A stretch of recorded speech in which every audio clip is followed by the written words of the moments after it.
আপনার ব্যাংকে 5 কোটি টাকা ঢুকলে সেখান থেকে 2.5 কোটি টাকা ফেরত দিয়ে দিতে পারবেন? রাহুল দ্রাবিড় কিন্তু পারলেন। বিশ্বকাপ জিতে পারিশ্রমিক হিসেবে পাওয়া 5 কোটি টাকা থেকে শটান 2.5 কোটি টাকা বিসিসিআই কে ফিরিয়ে দিলেন দ্রাবিড়। কিন্তু কেন এমনটা করলেন তিনি?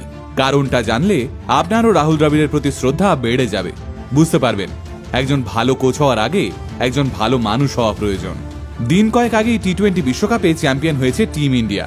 বিশ্ব চ্যাম্পিয়ন হিসেবে 125 কোটি টাকা চেক পুরস্কার হিসেবে পেয়েছে ইন্ডিয়ান ক্রিকেট টিম। এই 125 কোটি টাকার পুরোটাই ভাগাভাগি হয়ে গেছে ইন্ডিয়ান ক্রিকেট টিমের খেলোয়াড়, কোচ এবং সাপোর্ট স্টাফদের মধ্যে। এই 125 কোটি টাকা থেকে 15 জনের দলে থাকা প্রত্যেক খেলোয়াড় এবং হেড কোচ রাহুল দ্রাবিড়কে 5 কোটি টাকা করে দেওয়ার কথা ঘোষণা করে বিসিসিআই। কিন্তু রাহুল দ্রাবিড়ের সহকারী কোচ বিক্রম রাঠোর, টি দিলীপ এবং পারাস মাওয়ারের ভাগ্যে জোটে 2.5 কোটি টাকা করে। পুরস্কার অর্থের এই অসম বন্টনটাই পছন্দ হয়নি হেড কোচ রাহুল দ্রাবিড়ের।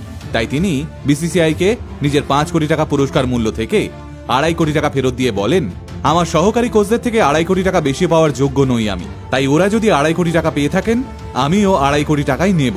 রাহুল দ্রাবিড়ের এই সিদ্ধান্তে চমকে যান বিসিসিআই কর্তারা। তড়িঘড়ি মিটিং ডেকে তারা সিদ্ধান্ত নেন রাহুল দ্রাবিড়ের ফেরানো 2.5 কোটি টাকা এবার ভাগাভাগি হয়ে যাবে 4 জন কোচিং স্টাফের মধ্যে। ফলে এবার রাহুল দ্রাবিড় সহ বাকি 3 সহকারী কোচ প্রত্যেকে 3,12,50,000 টাকা করে পাবেন। রাহুল দ্রাবিড়ের এই সাহসী পদক্ষেপ দেখে গোটা দেশ ইতিমধ্যেই ওর তারিফ করতে শুরু করে দিয়েছে। তবে অনেকেই হয়তো এটা জানেন না, রাহুল দ্রাবিড় মানুষটা বরাবরই এই রকম। এর আগেও তিনি একবার এমন কাণ্ড ঘটিয়েছিলেন। সাল 2018 রাহুল দ্রাবিড় তখন ভারতীয় অনূর্ধ্ব 19 দলের হেড কোচ। সেই বছরই আন্ডার-19 ওয়ার্ল্ড কাপ জেতে টিম ইন্ডিয়া। আইসিসির তরফ থেকে পাওয়া পুরস্কার মূল্যের ভাগাভাগি হয় সবার মধ্যে। হেড কোচ রাহুল দ্রাবিড়কে 50 লক্ষ টাকা দেওয়া হলেও রাহুলের সহকারী কোচদের ভাগ্যে জোটে 20 লক্ষ টাকা করে। সেবারও নিজের পুরস্কার মূল্য থেকে 30 লক্ষ টাকা ফিরিয়ে দিয়েছিলেন দ্রাবিড় এবং সেটা ভাগ করে নিয়েছিলেন সবার মধ্যে। আসলে রাহুল দ্রাবিড় মানুষটা সত্যি সত্যি একজন জেন্টলম্যান। গোটা বিশ্ব রাহুল দ্রাবিড়কে ওর এই ভদ্র ব্যবহারের জন্যই ভালোবাসে। এত বড় ক্রিকেট ক্যারিয়ারে রাহুল দ্রাবিড় আজ অবধি কোনো ঝামেলায় জড়াননি। তিনি এসেছেন, ঘন্টার পর ঘন্টা ক্রিজে সময় কাটিয়েছেন, ভারতকে বিশ্ব চ্যাম্পিয়ন বানিয়েছেন, বিদায় নিয়েছেন। আসলে রাহুল দ্রাবিড়ের নীরবতাই ওর সাহসিকতার সবচেয়ে বড় নিদর্শন।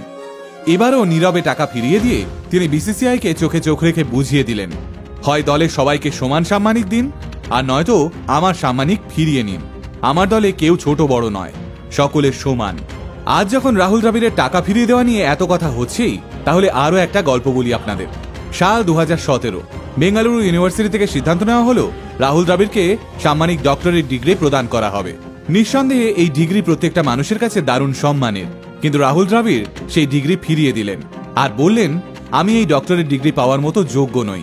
আমি আমার স্ত্রীকে দেখেছি এই ডক্টরেট ডিগ্রি পাওয়ার জন্য রাতের পর রাত না ঘুমোতে।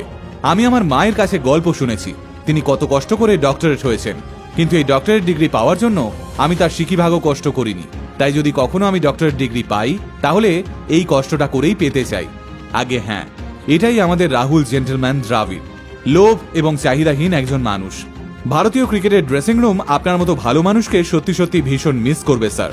তবে ইতিমধ্যেই বাতাসে গুঞ্জন ভাসছে, গৌতম গম্ভীর চলে যাওয়ায় নাকি এবার রাহুল দ্রাবিড়কে মেন্টর হিসেবে দলে চাইছেন নাইট রাইডার্সের মালিক শাহরুখ খান। আর যদি এই গুঞ্জন সত্যি হয় তবে কলকাতাবাসী হিসেবে আমরা দারুণ খুশি হব। গোটা আল্টিমেট মোটিভেশন টিমের তরফ থেকে রাহুল দ্রাবিড়কে আমরা কুর্নিশ জানাই।